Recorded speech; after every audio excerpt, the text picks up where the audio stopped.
Assalomu alaykum hurmatli talabalar. Men Tursunova Saida Isakova. Boshlang'ich ta'lim nazariyasi kafedrasi o'qituvchisi. Biz sizlar bilan bugun boshlang'ich ta'limda didaktika ta'lim nazariyasi mavzusini o'tamiz. Bu mavzuni o'tishdan oldin har birimiz reja bilan tanishib chiqamiz. Birinchi rejamiz didaktika ta'lim nazariyasi, pedagogik ta'lim nazariyasi. Ikkinchi rejamiz o'qitish jarayoni yaxlit tizim sifatida. Uchinchi rejamiz o'qitish jarayonining bosqichlari. To'rtinchi rejamiz ta'lim jarayonlari qonuniyatlarini sizlar bilan tushunamiz. Hurmatli talabalar, mana biz bugun boshlang'ich ta'limda didaktika ta'lim nazariyasi mavzusini o'tishda avvalambor didaktika mavzuning lug'aviy ma'nosini tushunib olishimiz kerak. Albatta boshlang'ich ta'lim deganda biz boshlang'ich sinf o'quvchilarini ko'z oldimizga keltirishimiz kerak. Boshlang'ich sinf o'quvchilari albatta bilasiz 1-sinfdan to 4-sinfgacha bo'lgan o'quvchilarni o'z ichiga oladi. Biz bunda didaktika ta'lim nazariyasini o'rganishdan oldin didaktika so'zini tushunib olishimiz kerak. Xo'p, didaktikani biz o'rganishdan oldin, demak biz allomalarimiz fikriga ham quloq solamiz. Men fikrlayapman, demak men borman.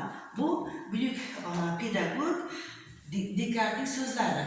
Aynan bu so'zda biz har bir o'quvchiga biz fikrlashimiz kerak. Men bormanmi? Demak men fikrlayapman degan tushunchani o'quvchilarning ongiga singdirib olishimiz kerak. Didaktika nazariyasining nisbatan mustaqil bo'limi bo'lib, unda o'qitishning qonuniyatlarini ochib beradi. Didaktikaning so'zma-so'z tarjimasi ta'lim nazariyasidir. Didaktika bu yunoncha so'zdan olingan bo'lib, didaktikus o'qitish, o'rgatish degan ma'noni anglatadi. Didaktikani birinchi bo'lib bu atamani nemis pedagogi Wolfgang Ratke 1571-yil, 1631-yilda fanga kiritgan deb hisoblanadi. Bu birinchi buni o'rganishdan oldin biz Kaminskiy o'sha didaktika nomi ostida bir qancha ishlarni amalga oshiradi. Didaktikaning fundamental ilmiy asoslarini ilk bor Jan Amos Kaminskiy asoslab beradi. Va yana Amon Kaminskiy 1632-yilda buyuk didaktika asarini yozadi.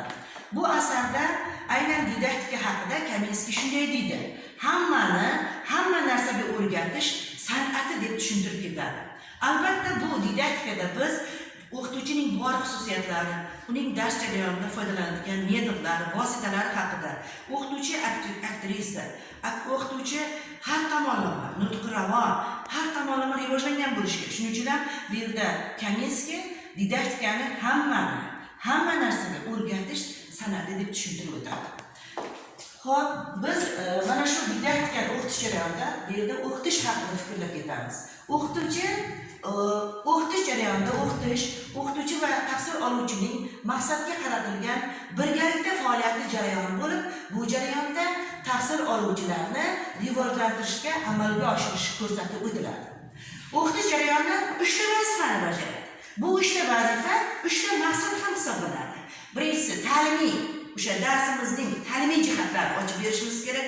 Masalan, aynan boshlang'ich sinfda biz dars o'tishimizda, mavzuni o'tishda o'sha mavzuning mazmun mohiyatini, uning kelib chiqish shakllanishini biz ta'limiy jihatdan, ilmiy jihatdan asoslab berishimiz kerak. Ikkinchisi tarbiyaviy jihatdan, o'sha mavzuning tarbiyaviy ahamiyati, o'quvchilarga qay darajada tarbiyasiga ta'sir etishini, uning rivojlantirish haqida biz o'sha mavzumizning ikkinchi vazifasini bajarishimiz kerak. Uchinchisi rivojlantiruvchi vazifa.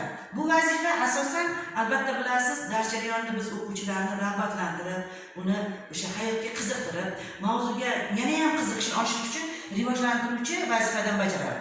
Vazifani amalga oshiramiz. Aynan bu ham ta'limiy, tarbiyaviy, rivojlantiruvchi maqsad ham deyiladi. Biz darsimizga mana shu 3 ta maqsadni, 3 ta vazifani qo'yib olamiz. Aynan mavzumizni tushuntirishda, bolalarning ongiga singdirishda mana shu 3 ta vazifa amalga oshiriladi. Endi mana shu didaktikani o'tish jarayonida biz ta'lim jarayonlariga kelamiz. Bu ta'lim jarayoni. Albatta biz ta'lim jarayonini deganda nimalar ta'lim jarayoniga ishtirok etadi? Nimalar asosida ta'lim jarayoni o'z vazifasini bajaradi? Bunga aynan o'qituvchi bo'lish kerak. Ta'lim jarayonini amalga oshirishda, demak, o'qituvchi va o'quvchi. Undan tashqari qat'iy jadval, darsning jadvali bo'lishi kerak. Jadval asosida darslar amalga oshiriladi. metod, o'sha darsda biz foydalanishda metodlardan foydalanamiz, vositadan foydalanamiz, darslikdan foydalanamiz, baholash mezonlaridan foydalanamiz. Darsda mana shu hamma narsani bajarishda biz mana shu jarayonlardan, mana shu klasslardan foydalanib, tarmoqlardan foydalanib biz darsni o'tamiz. Aynan darsda masalan o'qituvchi ishtirokida biz metod foydalanamiz. Darsni qanday bolalarga o'rgatish kerak, ularni ongiga singdirishda qaysi usullardan foydalansak, didaktik metodlardan foydalansak bolalarga tezroq yetib boradi. Yoki o'sha dars jarayoni yana ham qiziqarli bo'lishi uchun qaysi vositadan foydalansak, masalan elektron vositalarmi yoki tarqatmali vositalarmi yoki plakatli ko'rsatuvchi vositalarmi, mana shulardan foydalansak o'sha darsimizni tezroq bolalar qabul qiladi. Darsimizda masalan darslikdan foydalanamiz. Darslik bu o'quvchilarning hamkorligi. Darslikda o'sha darslikda butun davlat ta'lim standarti asosida o'quvchilarga bilim beriladi, bilim, ko'nikma, malakalar bilan qurilantiradigan shu darslikda butun o'sha mavzular yoritib boriladi. Biz darsda yana darsning oxirgi qismida o'quvchilarni baholaymiz. O'quvchilarni baholash mezonlari asosida baholab boramiz. Xo'p, biz mana shu dars jarayonida darsning endi mana shu didaktikada asosan ta'lim mazmuni bor. Ta'lim mazmuniga nimalar kiradi? Ta'limda nima mazmunni keltirib chiqarib beradi? Demak, o'quv reja, o'quv dastur, darslik. Ta'lim mazmuni aynan mana shu uchta narsa bilan amalga oshiriladi. Xo'p, biz didaktikani o'rganish jarayonida didaktikada bir qancha prinsiplarni amalga oshiramiz. Bundan oldin albatta Kamesning juda ham chiroyli so'zlari bor. O'zi namuna ko'rsatib, o'quvchilarni o'ziga ergashtirish o'qituvchining eng birinchi vazifasidir. Bu har bir o'qituvchini va biz o'zimizni orqamizdan o'quvchilarni ergashtirishimiz kerak. O'zimiz namuna bo'lishimiz kerak o'quvchilarga. Yurish turishimiz, muomala madaniyatimiz har tomonlama shakllangan bo'lishi kerak. Demak, biz didaktikani o'tish jarayonida ta'lim prinsiplaridan foydalanamiz. Demak, birinchisi ta'limni insonparvarlashtirish tamoyili. Ikkinchisi ta'limning ilmiylik tamoyili. Uchinchisi ta'limning fundamentalligi va amaliy yondashganlik tamoyili. To'rtinchisi ta'limning tizimliligi va izchillik tamoyili. Beshinchisi tizimlilik va ketma-ketlik tamoyili. Oltinchisi ta'limda onglik, faollik va mustaqillik tamoyili. Yettinchisi ta'limda ko'rsatmalilik tamoyili. Sakkizinchisi ta'limning tushunarlilik tamoyili. Mana albatta bu tamoyillar, bu prinsiplar tamoyil deb o'sha didaktikaning tamoyillari bir-biriga uzviy bog'liq. Masalan, ta'limni insonparvarlashtirish tamoyili o'sha ta'limda o'quvchilarning bir-biriga mehr-oqibatligi, insonparvarlik tamoyilida ko'rinadi. Ikkinchisi ta'limning ilmiyligi tamoyili o'sha dars jarayonida ta'limda ilmiy jihatdan ochib berish, mohiyatiga yetish bu ilmiylik tamoyili tomonidan amalga oshiriladi. Bu hammasi mana shu bir-biriga tamoyillar bir-biriga uzviy bog'liq. Hamma tamoyil, masalan, ta'limda onglik va faollik, mustaqillik tamoyili. O'quvchilarning o'sha siz berayotgan mavzuni, tushuntirayotgan mavzungizni o'quvchilar ongli holda qabul qilishi, idrok qilishi, ularni faol darsga qatnashishi va darsda o'quvchilar esa o'sha darsda mustaqil fikrlashi mana shu ta'limning onglik va faollik, mustaqillik tamoyillari orqali ko'rsatiladi, amalga oshiriladi. O'qituvchi mana shu tamoyilga e'tibor berish kerak. Darsda yana ta'limda ko'rsatmalik tamoyili deyapmiz. Albatta darsda o'qituvchi ko'rsatmalik metoddan foydalanadi. Bu ikkalasi bir-biriga hamohang olib boriladi. Metod qo'llaganda o'qituvchi albatta tamoyildan, prinsiplardan ham foydalanish kerak. Ta'limni ko'rsatmaligi. Bu sakkizinchi ta'limning tushunarli tamoyili. Albatta ta'limda o'qituvchi tushunarli olib borish kerak. O'quvchilarning ongiga tushunarli jarayonda o'quvchiga tushuntira olish kerak. Yoki ta'limning tizimligi va izchilligi, ta'limning ketma-ketligi, masalan, ta'limda tushunayotgan mavzuni ketma-ket bog'lashimiz, o'tgan mavzuni, bugungi mavzuni bir-biriga taqqoslashimiz yoki izchillik olib borilishi, hammasi mana shu bir-biriga uzviy bog'liq hisoblanadi. Endi biz ta'lim jarayonida ta'lim metodlaridan albatta foydalanamiz. Xo'p, buni bir o'rganishdan oldin har bir so'zni ma'nosini tushunib olishimiz kerak. Demak, metod so'zi nima o'zi? Metod so'zi grekcha tadqiqot, maqsadga erishish yo'li, usuli degan ma'noni bildiradi. Demak, metod tadqiqot yo'l, usul degan ma'noni bildiradi.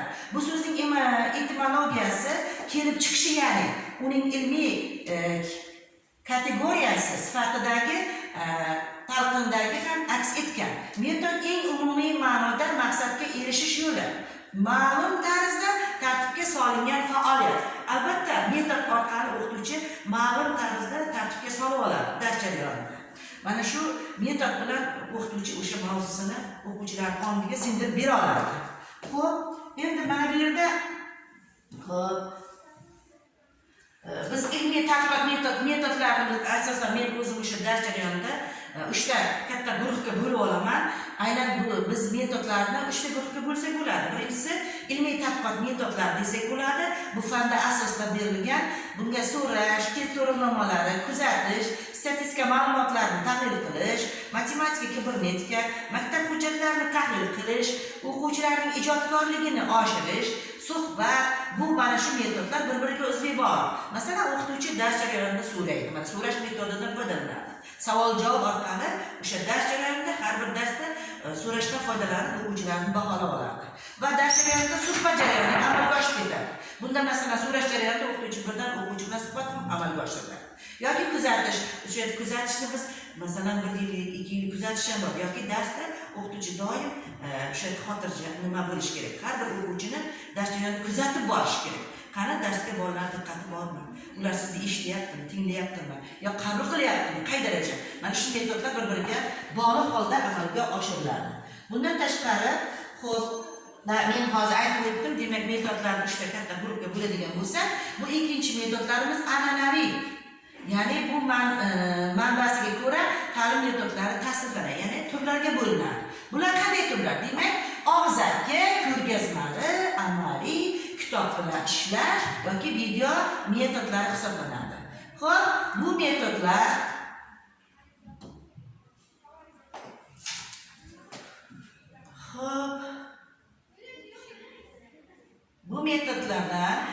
hikoya, demak, og'zaki metodimizga hikoya, suhbat, tushuntirish, ma'ruza, munozara. Demak, biz og'zaki metoddan, hikoyadan, suhbatdan, tushuntirishdan, ma'ruza, munozara metodlar foydalanishimiz mumkin. Albatta foydalanamiz. Darsda o'qituvchi hikoya qilib beradi, suhbat o'tkazib suhbatlashadi, tushuntiradi darslarni. Ikkinchisi metodimiz ko'rgazmali. Bu ko'rgazmali metodda illyustratsiya, demonstratsiya. Demak, uchinchisi amaliy mashq. Bular esa mashq, amaliy, laboratoriya, didaktik o'yinlar, kitob bilan ishlashda esa o'qituvchi o'qish, o'rganish, reja tuzish, konspekt qilish degan mana shu metodlardan foydalanadi. Video metodi esa ko'rish, o'rganish, nazorat qilish metodlaridan albatta foydalanadi.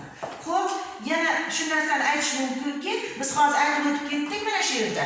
Tasvir, illyustratsiya metodi narsa va hodisalar, jarayonlarni, ularning ramziy ko'rinishini chizma, portret, rasm, fotosuratlar yoki yassi modellar boshqa yordamida ko'rsatiladi. Ko'rsatib tushuntiriladi. Namoyishda esa bu demonstratsiya, boya aytib o'tgan metodi. Bunda esa obyekt harakat dinamikasini ochib berishga qo'l keladigan ayni paytda o'sha predmetning tashqi ko'rinishini, ichki tuzilishini ham to'laqonli ma'lumot berishni keng ko'lamda ko'rsatib beradi. Mashqda aqliy hujum, amaliy jismoniy harakatlar yoki ko'nikmalar egallash yo'lga ko'p marta takrorlanadi mashqda.